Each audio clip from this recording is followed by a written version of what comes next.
Hello అండి. Welcome to our channel. నేను మీ సిరి. ఈరోజు మనం చెప్పుకోబోయే కథ 'ధరణి కళ్యాణం' పార్ట్ 15. నేను వచ్చేసాను కదా, నువ్వేం భయపడకు అని ధరణిని దగ్గరికి తీసుకున్నాడు గగన్. ప్లీజ్ అండి, వెళ్ళకండి, ఒంటరిగా వదిలేసి అంది సన్నగా వెక్కుతూ. అలాగే, డోంట్ క్రై అన్నాడు ఆమె భుజం తడుతూ. ఎప్పటికో మెల్లిగా నిద్రలోకి జారుకుంది ధరణి.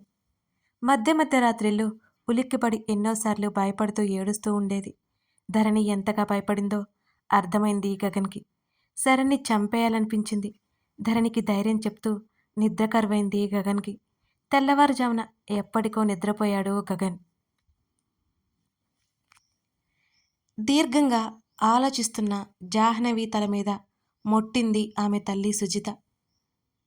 జాహ్నవికి తల్లి తప్పితే ఎవరూ లేరు. జాను, ఏంటి సుజీ అంది తల మీద రుద్దుకుంటూ. ఏంటే, పిలుస్తుంటే పట్టించుకోకుండా తెగ చించుతున్నావు అని అడిగింది సుజిత. సుజీ, నాకు ఒక కలొచ్చింది అంది జాహ్నవి. ఏంటో అది అని అడిగింది సుజిత. శివయ్య లేడు అంది జాను. వీధి చివర చిల్లర కొట్టి శివయ్య నీ కల్లోకి ఎందుకొచ్చాడే? కుర్రాడు బాగానే ఉన్నాడని ఆవిడ చెప్తుంటేనే సుజీ అని అరిచింది గట్టిగా. ఏంటి ఆ అరుపులు? చెవులు మూసుకుంది ఆవిడ. నేను చెప్పేది లార్డ్ శివయ్య గురించి. పైకి చూసి దండం పెట్టుకుని తల్లిని చూసింది. అవునా, శివయ్య గురించా? ఏమి కల? ఆతృతగా అడిగింది ఆవిడ. శివయ్య నా పక్కన కూర్చుని కబుర్లు చెప్పాడు. అవన్నీ నాకు సరిగ్గా గుర్తులేవు, కానీ ప్రసాదం మాత్రం చాలా టేస్ట్గా ఉంది. నేను శివయ్య తినేసాం. సున్నుండలు కూడా చాలా టేస్ట్గా ఉన్నాయి అంది జాను. త్వరగా లేచి తలస్నానం చేసి రెడీ అవ్వు, గుడికెళ్దాం. శివయ్య కల్లోకొచ్చాడంటే గుడికి రమ్మంటున్నాడనే అర్థం అని తొందర చేసింది. సుజీ ఏంటి ఇలా థింక్ చేసింది? నేను సున్నుండలు చేసి పెడుతుందని అనుకుంటే గుడికంటుందేంటి? హో మై శివ, ఏంటయ్యా ఇది అనుకుని, సుజీ నువ్వు లాయర్వి, ఇలాంటివి నమ్మకూడదు అంది జాను. నోరు మూసుకుని లే జాను, నాకు కోర్టుకి టైం అవుతుంది. గంటలో రెడీ అయి రావాలి. జీన్స్ షర్ట్ అన్నావంటే చేతులు కాళ్ళు విరక్కొడతా. డ్రెస్సింగ్ సరిగ్గా ఉండాలి అని హుకుం జారీ చేసి వెళ్ళిపోయింది Sujitha. Shiva, what is these అనుకుంటూ లేచి రెడీ అయ్యడానికి పూనుకుంది జాహ్నవి. దేవ్కి కాఫీ ఇచ్చి, దేవ్ సార్, మీకో విషయం చెప్పాలి, పనుల్లో పడి మర్చిపోయాను అని తలగొక్కున్నాడు రాము. ఏంటి రాము? కాఫీ సిప్ చేస్తూ అడిగాడు దేవ్. మీకోసం నిన్నొక మేడం వచ్చారు అన్నాడు రాము. నాకోసమా? ఎవరు అని అయోమయంగా చూశాడు దేవ్. బుర్కాలో ఉన్నారు సార్, ఎవరో ఏంటో చెప్పలేదు. మీకు చాక్లెట్ ఇవ్వమంది, టేబుల్ మీద పెట్టానే అన్నాడు రాము ఆలోచిస్తూ. వాట్? దేవ్ అరిచాడు. అవును సార్, బజ్జీలు కూడా ఆ మేడం ఇచ్చింది, మీరు తిన్నారు కూడా. చాక్లెట్ ఏదబ్బా అని అటూ ఇటూ తిరుగుతూ వెతుకుతున్నాడు రాము. రాము అని సీరియస్గా పిలిచాడు దేవ్. సార్ అన్నాడు రాము. ఎవరో ఏంటో ఇస్తే ఎలా తీసుకున్నావు రాము అన్నాడు అసహనంగా. మిమ్మల్ని కలవాలి అని వచ్చారు సార్, తెలిసిన వారని అంటూ తల వంచుకున్నాడు రాము. ఇట్స్ ఓకే, ఈ ఒక్కసారికి ఎక్స్క్యూజ్ చేస్తున్నా. నెక్స్ట్ టైం ఎవరో ఏంటో కనుక్కో అని రూమ్లోకి వెళ్ళిపోయాడు దేవ్. ఓ మై శివ్, నా బుజ్జిని త్వరగా నా లవ్ యాక్సెప్ట్ చేసేలా చెయ్యవయ్యా. ప్లీజ్ ప్లీజ్, ఈ ఒక్క కోరికే, అంతే, ఇంకేం అడగను. కళ్ళు మూసుకుని గొనుగుతున్న జాహ్నవిని చూస్తూ నిట్టూర్చి, జాహ్నవి సంతోషంగా ఉండేలా చూడు శివయ్య అని వేడుకుంది సుజిత. శివ్ ఓకేనా? నాకు తెలుసు నువ్వు చాలా మంచోడవయ్యా. నువ్వు ఒప్పుకుంటావు. ఈ పిల్లేంటి ఇలా అడుగుతుంది అనుకోకు. నీ హ్యాండ్ ఉంటే మంచిదని, అంతే, గుర్తుపెట్టుకో. కళ్ళు తెరిచి ఎదురుగా కనిపిస్తున్న శివలింగానికి నమస్కరించి పక్కకి తిరిగి అందంగా మెరిసిపోతున్న అమ్మవారికి నమస్కరించి, ఓ ఈ నంది, నువ్వు స్వామివారికి గుర్తు చేస్తుండు సరేనా? నంది చెవిలో చెప్పి సుజితతో పాటు ఒక చోట కూర్చుని, మా ప్రసాదం అంది జాహ్నవి. తెచ్చుకోవడానికి బద్ధకమా నీకు? కోప్పడింది సుజిత. పో సుజీ, త్వరగా, నాకెంతో ఇష్టం ఇక్కడ పొంగలి అంది నవ్వుతూ. సరే అని వెళ్ళి తెచ్చి తనది కూడా ఇచ్చింది సుజిత. జాను, ఏంటి సుజీ? నేను వెళ్ళనా అని అడిగింది సుజిత. వెళ్ళు. మంచిదైంది నీ స్కూటీ తెచ్చుకోవడం. మరి నువ్వు? ఇవాళకి క్యాబ్లో వెళ్తా. నా స్కూటీ జాగ్రత్త హెచ్చరించి వెళ్ళిపోయింది సుజిత. లేట్గా మెలకువ వచ్చింది గగన్కి. పక్కన ధరణి లేదు. నైట్ సరిగ్గా నిద్ర లేకపోవడం వల్ల కళ్ళు కాస్త మంటగా అనిపించాయి అతనికి. ఐస్ బర్న్ అవుతున్నాయి అనుకుని ఫ్రెష్ అయి వచ్చాడు. కాఫీ ఇవ్వనా అని అడిగింది. తల ఎత్తి చూశాడు గగన్. డార్క్ గ్రీన్ కలర్ శారీలో తెల్లగా మెరిసిపోతోంది ధరణి. యాహ్! ఆమె దగ్గరికి వెళ్ళి డోర్ బోల్ట్ పెట్టేశాడు అతను. నేను వెళ్ళాలి అంది గగన్ని చూస్తూ. చేతిలో ఉన్న టవల్ పక్కకి విసిరేసి ఆమెని తిప్పి వెనక నుంచి హత్తుకున్నాడు. కాఫీ అని ఆమె ఏదో అంటుంటే అంటూ ఆమె పెదవుల మీద వేలు పెట్టాడు. గప్చుప్గా ఉండిపోయింది ధరణి. ఆమె బాడీ స్మెల్ తెలియకుండానే చూశాడు. ఒక్కసారిగా కళ్ళు మూసుకుని తెరచి లుకింగ్ హాట్ అన్నాడు ఆమె భుజం మీద బైట్ చేస్తూ. ధరణికి కోపం వచ్చింది. ఎలా మాట్లాడాలో కూడా తెలియదు ఈ మనిషికి అనుకుంది చిరుకోపంగా. ఆ కోపం పైపైనే అని ఆమెకి తెలుసు. అతని మాటల వల్ల కోపం మాత్రమే, అతని చేతుల వల్ల కాదు. చీర లోపల నుంచి ఆమె నడుము చుట్టూ చేతిని పోనిచ్చి తడిమాడు. అతని చేతుల మీద గట్టిగా పట్టుకుంది ధరణి. ఆమె బారు జడ ముందుకు వేసి ఆమె మెడ మీద ముద్దు పెట్టుకున్నాడు. తన్మయత్వంలో మునిగిపోయింది ధరణి. ధరణిని తన వైపుకు తిప్పుకుని లుక్ ఎట్ మీ అన్నాడు చిన్నగా. చూసింది అతన్ని. ఆమె కళ్ళల్లో తన మీద ఇష్టం కనబడుతుంటే ఆమెని ఇంకాస్త దగ్గరికి లాక్కున్నాడు అతను. ఏదో మాట్లాడుతుంది ధరణి. ఆమెకి నోటి నుంచి మాట రావట్లేదు. ఏంటి అని అడిగాడు ఆమె మెడ మీద ముద్దు పెడుతూ. షా షా అని ఏదో అంటోంది ధరణి. ఆ అన్నాడు ఆమె ముఖంలోకి చూస్తూ. ఆమె ఏం చెప్తుందో అర్థం కాలేదు అతనికి. శాంతి ఉంది, కింద శాంతి ఉంది అంది చిన్నగా. ఒక్క చూపు చూశాడు గగన్. దెబ్బకి నోరు మూసేసింది ధరణి. ఏ టైంలో ఏం మాట్లాడాలో తెలీదా నీకు అని అన్నాడు. మీకంటే కాదులే అనుకుంది ధరణి. ఆమె నెక్ దగ్గర చిన్నగా బైట్ చేశాడు. చిన్నగా అరిచింది ధరణి. సారీ సారీ అని అక్కడే ముద్దు పెట్టుకున్నాడు. Are you ready? ఆమెను చేతుల్లోకి తీసేసుకున్నాడు. హా కళ్ళు మూసుకుంది ధరణి. ఆమెని బెడ్ మీదకి చేర్చాడు. ధరణి ముఖం వైపు చూశాడు. ధరణి పెదవుల మీద గాఢంగా ముద్దు పెట్టుకుని ఏమి అనుకున్నాడేమో ధరణి పక్క నుంచి లేచాడు. అతని నుండి రెస్పాన్స్ రాకపోవడంతో కళ్ళు తెరిచి చూసింది ధరణి. ఛార్జింగ్ పెట్టిన మొబైల్ తీస్తూ కనిపించాడు గగన్. ధరణి లేచి కూర్చుంది. గగన్ని విచిత్రంగా చూసింది ఆమె. ఏం మాట్లాడలేదు గగన్. సోఫాలో కూర్చున్నాడు. గగన్ ఎప్పుడు ఎలా ప్రవర్తిస్తాడో అర్థం అవ్వక అసహనం ధరణిలో. ఐఎమ్ హంగ్రీ అన్నాడతను. టిఫిన్ రెడీ అండి తడబడుతూ చెప్పి చీర సరిచేసుకుంటూ అంది.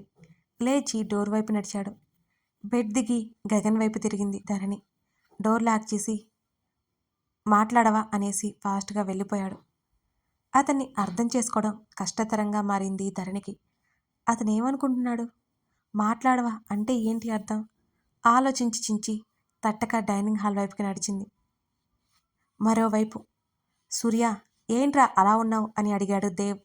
నథింగ్ రా అన్నాడు సూర్య. ఏదో ఉంది అని అర్థమవుతోంది, చెప్పరా అని అడిగాడు దేవ్. హైదరాబాద్ వెళ్ళాలి అన్నాడు సూర్య. అదేంటి సడన్గా దేవ్ అడుగుతుంటే, ఇప్పటికే ఆఫీస్ మానేసొచ్చాను, ఇక ఉండలేనురా ఇక్కడ, ప్రతి క్షణం ధరణినే గుర్తొస్తుంది అన్నాడు సూర్య. అన్నాడు దేవ్. దేవ్ చిన్న ఫేవర్ చేసి పెట్టరా అని అడిగాడు సూర్య. ఏంటి సూర్య అది? ధరణిని అప్పుడప్పుడు కనిపెట్టుకుని ఉండు. తన హస్బెండ్ మీద నాకు నమ్మకం లేదురా అన్నాడు సూర్య. నువ్వు చెప్పకపోయినా నేను చేస్తానురా అనుకుని. సడన్గా ఏం మాట్లాడుతున్నావు అని అడిగాడు అయోమయంగా దేవ్. అసలు విషయం దాచి ధరణి అక్కడ సంతోషంగా ఉండదు, అదే అంటున్నాను అన్నాడు సూర్య. నేను చూస్తుంటాను అని దేవ్ చెప్పాడు. నేను ఈవినింగ్ వెళ్ళిపోతాను. Thank you so much Dev. ఇక్కడ గనుక నువ్వు లేకపోతే ఏ హోటల్లోనో స్టే చేసి చిరాగ్గా ఉండేవాణ్ణి అన్నాడు సూర్య మనస్ఫూర్తిగా. నువ్వు నా ఫ్రెండివిరా. మన మధ్య థ్యాంక్స్‌లేంటి? మమ్మీ, డాడీ ఎక్స్‌పైర్ అయ్యాక ఒంటరిగా ఉండిపోయాను. నువ్వుంటే ఏమీ తెలియలేదు సూర్య అని ఎటో చూస్తూ చెప్పాడు దేవ్. సూర్యని హత్తుకొని కూల్‌రా, అందుకే నువ్వు హైదరాబాద్ వచ్చేయి అన్నాడు సూర్య. చూద్దాం ఫ్యూచర్‌లో. నాది స్టార్టప్ కంపెనీ, రిస్క్ తీసుకోలేను ఇప్పుడు చిన్నగా నవ్వుతూ అన్నాడు దేవ్. ఆల్ ది బెస్ట్ రా అన్నాడు సూర్య.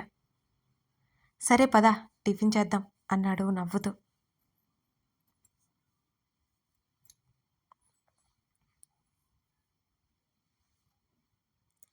డాడీ, నేను ఆఫీస్కి వెళ్ళిపోతున్నా అని అంది ధాత్రి.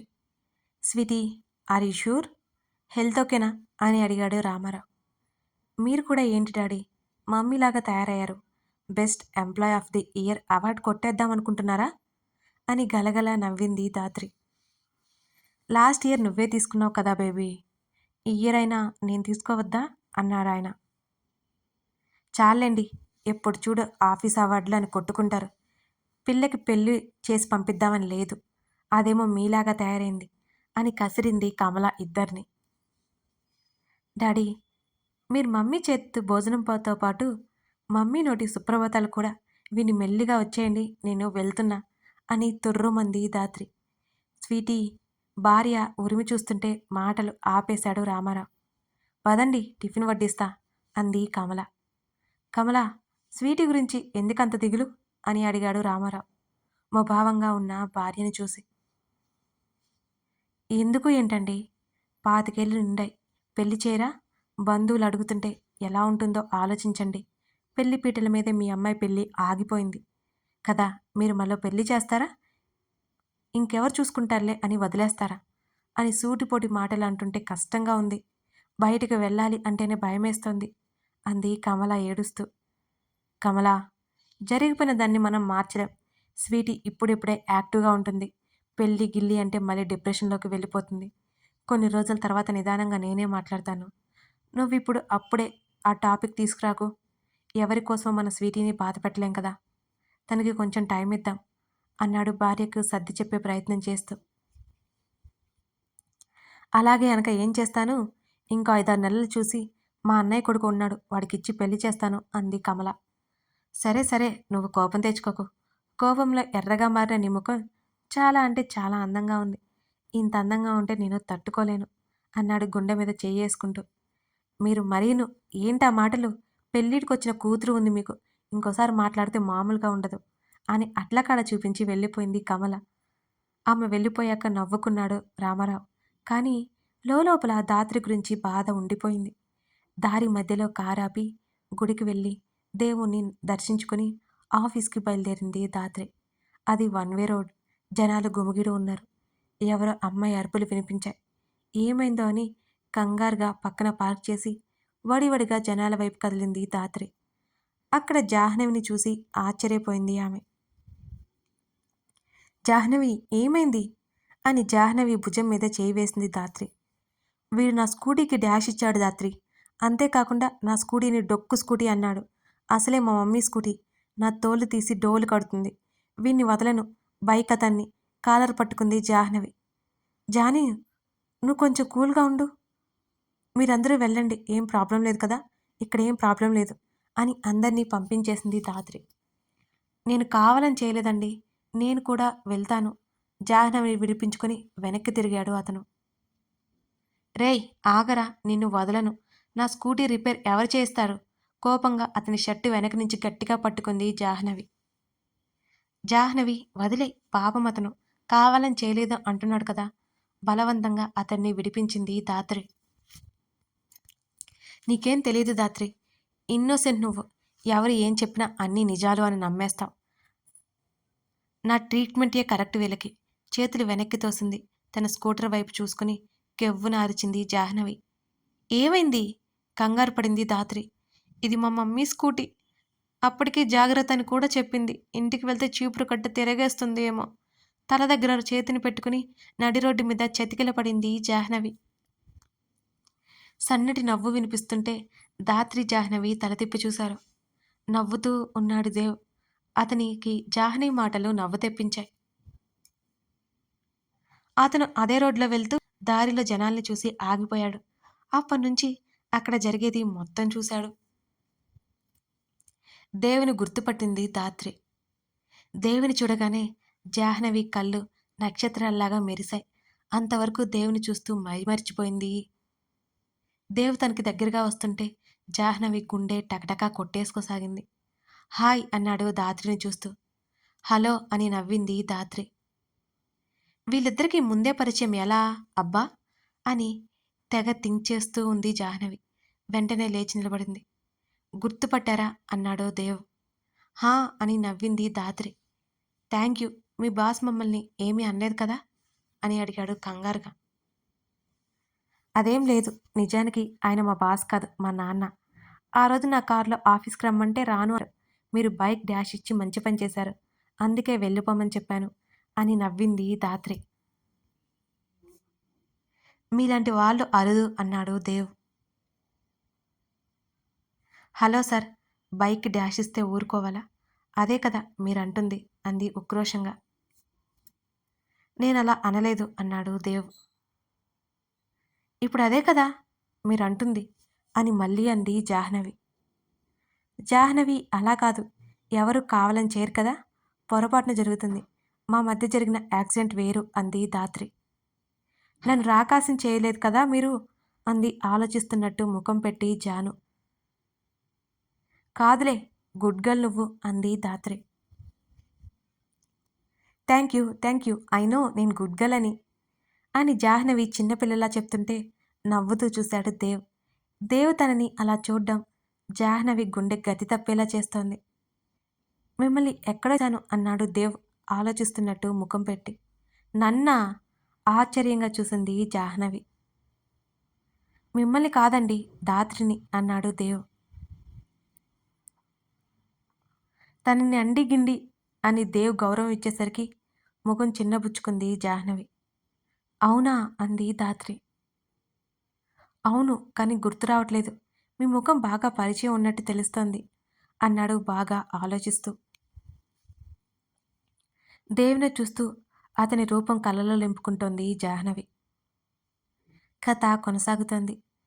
అసలు ఇంతమంది ఉన్నారు, ఈ కథ ఏంటి అని మీకు డౌట్ వస్తుందా? కొంచెం ఓపిక పట్టండి, మీకు క్లియర్గా చెప్తాను. స్కిప్ చేయకండి. ఇందులో గగన్, ధరణి, మాలవిక, ప్రకాష్ వీళ్ళంతా ఒక ఫ్యామిలీ అండి. కమల, ధాత్రి, రామారావు ఒక ఫ్యామిలీ. జాహ్నవి, సుజిత ఒక ఫ్యామిలీ. దేవ్కి పేరెంట్స్ లేడు అన్నమాట. ఇక పేర్స్ గురించి అయితే మీరు ముందు ముందు కథలో వినాలి, ఎవరికి ఎవరు పేరు అవుతారో అని. చాలా డిఫరెంట్గా ఉంటుందండి ఈ స్టోరీ. మీకు ముందు ముందు తప్పకుండా నచ్చుతుంది. ఇప్పటికింకా మీకు క్యారెక్టర్స్ గురించి క్లారిటీ రాలేదు, అది కూడా ముందు ముందు వస్తుంది. ఈ స్టోరీ నచ్చితే లైక్ చేసి సబ్స్క్రైబ్ చేసుకోండి. Thank you.